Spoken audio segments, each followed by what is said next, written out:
Hey everyone, welcome back to the Dairy Raid. And we're in that awkward period between the end of the recruiting cycle and the beginning of spring ball where there's not really much going on.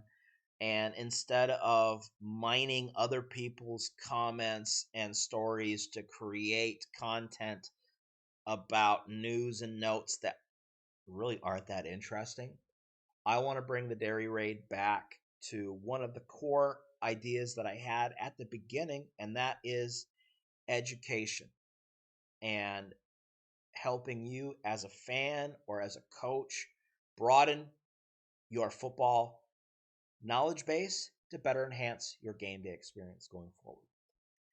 And how we're going to do that here to start is we're going to build an offense.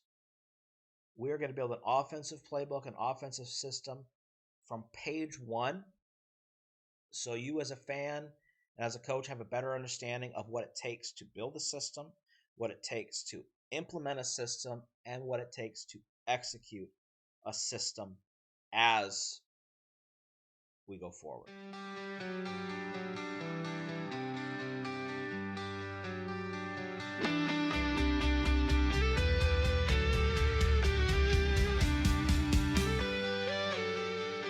All right, so here we go. We're going to start with page one.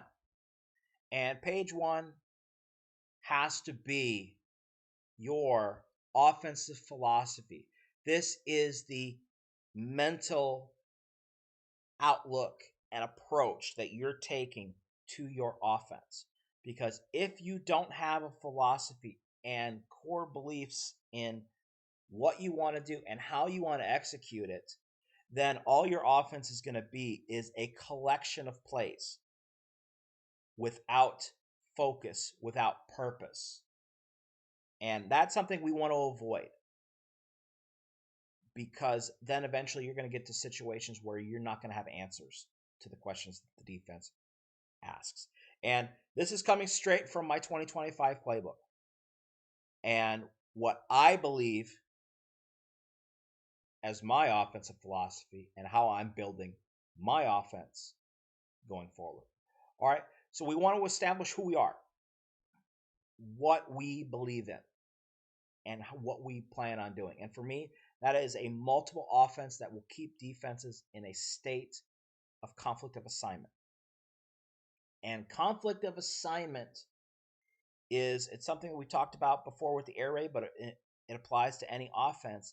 It is the idea that no matter what the defense does in a situation, it is wrong.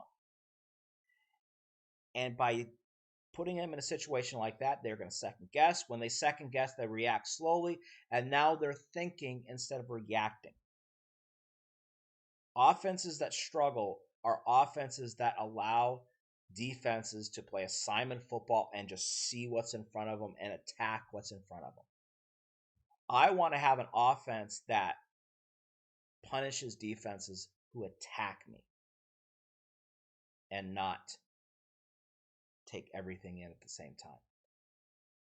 So, with that in mind, we want to know how we want to accomplish this, how we want to run our offense to achieve the goal of being a multiple offense that puts defenses in a conflict of assignment. And for me, it's a four-pillared approach. I want to have a balanced attack and not 50-50. That's not what I mean. It is the ability to let the defense tell me how I should beat them and then having the tools to do so. You can be run focused, you can be pass focused, you can have an identity. But sometimes that's all the defense focuses on. And if you don't have an answer to when the defense goes 100% to stop what you're known for, then you have a flawed offense. And that's where balance comes in. Misdirection. Making a defense find the football instead of attacking. Building off of what we were just talking about with conflict of assignment and a balanced approach is if they can't find the football, they can't tackle it. And if they're constantly searching, they're less likely to do their job. building off that, I want that defense to have to defend the entire field in all situations. There's only 11 players and there's a lot of space on the field to cover. Make them cover the entire field. Football is no longer played inside a refrigerator box. It's played on a field that is 52 and a half yards wide and 100 yards long.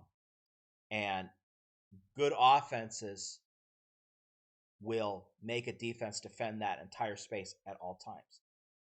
And then building off of the idea with modern football is pressing the option, creating post-snap answers to any question the defense provides, giving my offense the ability to take what the defense gives them, not only pre-snap but post-snap.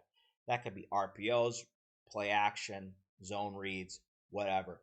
Giving our offense the ability to do more. And again, making the defense defend the entire field at all times, not just pre-snap, not just as the play develops, the entire time. And when we have these ideas in place and we know how we want to run our offense, now we have to talk about our disciplined approach to effectively executing what we've already discussed here at the top. And for me, that is the ability to be physical and hard edge at every position. We have no divas in my offense. Receivers have to block. Running backs have to pass protect. Quarterbacks need to be able to lower their shoulder. Football is a contact sport. Football is a collision sport. And if you do not want to be physical, football is the wrong sport for you. And we take that from page one. You know, this is what we do. But to do that, you have to be disciplined. Because if you're not, then your physicality and your aggressiveness can get the better of you, leads to penalties, leads to mental mistakes, lead to misassignments. We can't have that. And that creates great execution. And then finally, we have to secure the football. And securing the football is not about turnover avoidance. It is about making sure the football goes where it's supposed to, when it's supposed to, always. Never skipping a step in the progression, never skipping a read because, oh yeah, I thought. You create an offense that has the answers, and there's no room for freelancing. You give your players options, but you give them all the answers. And it's their job to execute those answers. So, at the end of the day, we got to have goals for our offense. And this is where you could insert your goal ladder or your pyramid of all these different steps, beating certain opponents, having certain statistical goals, whatever. And that's great. If that works for you, do it. However you set goals is up to you. I keep things really simple because we have a complicated game.